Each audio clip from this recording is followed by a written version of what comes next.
Hello class 5th students, I hope you are all doing well. Today we are going to start with the chapter 7, that is elections in India. And the main points are democracy, its basic features and elections in India, political parties, electoral constituencies and importance of voting. So let's start. Answer the following questions. First, is there a monitor in your class? Second, what is his or her name? Third, is the monitor elected by all the students or chosen by the class teacher? You have to answer these questions accordingly. Now, democracy. Democracy is a type of government formed and run by the people. People elect their representatives through elections. Candidates from different parties and independent candidates also fight elections. The party which has the maximum number of candidates forms the government and runs the country and its people. Most of the countries in modern times have democratic form of government. India is one of them. Now, basic features of democracy. First, in a democracy, leaders are elected by the people from amongst themselves.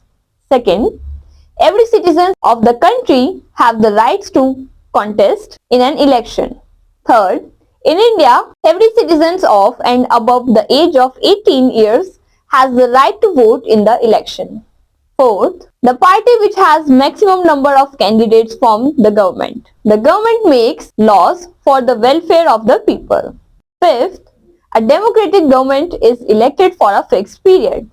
Sixth, a democratic government is run according to the rules given in the constitution. Now, elections in India. In our country, election is held every 5 years to form the government. The election is conducted by the Election Commission of India.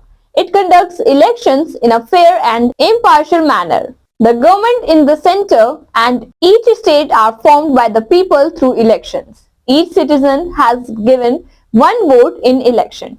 He or she can vote at the constituency in which he or she is registered as a voter. Now, voting rights. Every citizen of this country who is 18 years of age or above has the right to vote in election. Only those citizens are eligible to vote who have registered their names as a voter and has a voter's identity card with them. Each voter has one vote. He or she can vote at the constituency from where he or she is registered as a voter. A voter has to carry his or her voter identity card to the polling booth at the day of polling or elections. Now, voting procedure. Voting is secret in India. This means no one can force a person to say which candidate or party he or she has voted for. Many polling booths are made. It is ensured by the Election Commission of India that a polling booth should be within 2 kilometers of the voter. Nearly 1200 to 1500 voters can vote at a polling station. Each voter is given a ballot paper at the polling booth. This ballot paper has the name of different candidates and their election symbols in front of their name.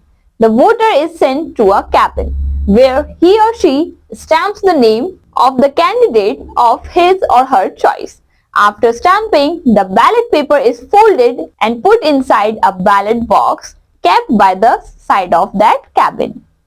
You can see the pictures of a ballot paper, ballot box, electronic voting machine. These days, electronic voting machines, EVMs, are used for votings. It has a secret like a ballot paper and in front of each candidate's name, there is a button. Voters can press the button which is in front of their candidate's name. The electronic voting machines have reduced the time in casting a vote and in declaring results.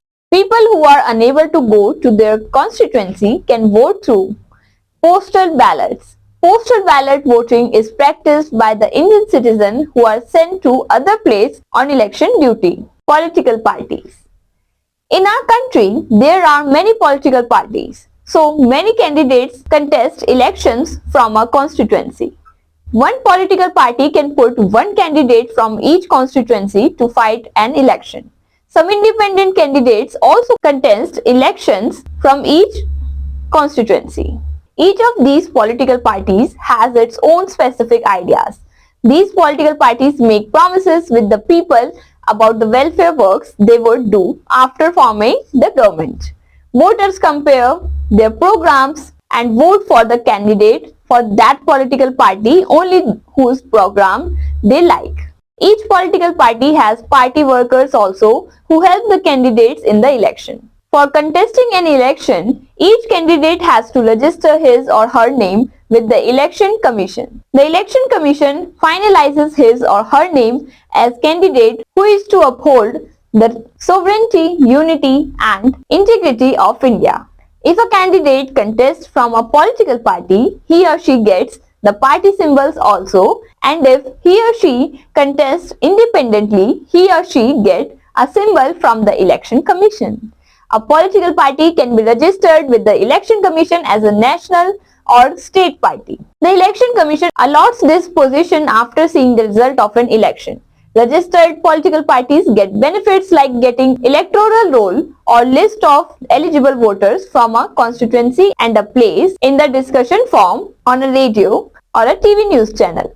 In India, there are 7 national parties like the Indian National Congress, the Bharatiya Janata Party, the Communist Party of India, etc. and 49 state parties. In India, there are more than 1800 registered parties. Now, electoral constituency. For election, the area of country is divided into different constituencies called the electoral constituency. One candidate from a party can contest elections from an electoral constituency. Voters of a constituency can vote for the candidate fighting elections from that constituency only. A candidate from a constituency who gets the maximum number of votes wins the election. There are 543 Lok Sabha constituency. A state election constituency is smaller than the Lok Sabha election constituency. Now, do you know it? From 2003, the Election Commission of India has started giving one more option on the ballot paper, that is Nota, none of the above. Now, importance of voting. Election is an important source for people to express views and to participate in making the government. By taking part in election, the democracy becomes stronger and people of the country becomes helpful in running the government. By voting, people can give the good government one more chance or can reject the bad government. So, each vote is important as it gives people an opportunity to indirectly control the functioning of the government. Now, valued fact, all adult citizens should vote to make a responsible government. Awesome fact, some people vote on the basics of caste or religion, which makes the democracy weak. Now, let's learn new words. Democracy, a form of government chosen by the people. Polling booth, a place where voters go to vote for the candidates. Ballot paper, a list of contesting candidates and their symbols. Ballot box, a box in which ballot paper is put. Now, let's remember, democracy is a type of government run by the people. The elected representatives of people form the government to run the country and its people. In a democracy, people choose their representatives by voting in an election. In India, elections is held every 5 years to form the government in the center and in the states. All citizens of 18 years of age or above have the right to vote in elections. For elections, India is divided into constituencies. One candidate from each party and independent candidate can contest election from each constituency. People can make democracy stronger by taking part in election. I hope you all like this session. Now we will meet in the next class. Till then, bye-bye.